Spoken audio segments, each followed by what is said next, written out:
গাড়ু ছাত্র লম্বাই হস না পুষি বুড়ি লম্বাই হস না। ওই যে নিষ্পাকটা ভালো করে ঘষে দিস, নিষ্পাকটা জাপটি নাকি যাবি না হাতি গরু।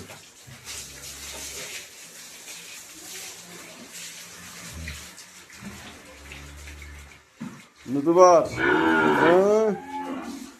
ইয়ে গোসল হচ্ছে।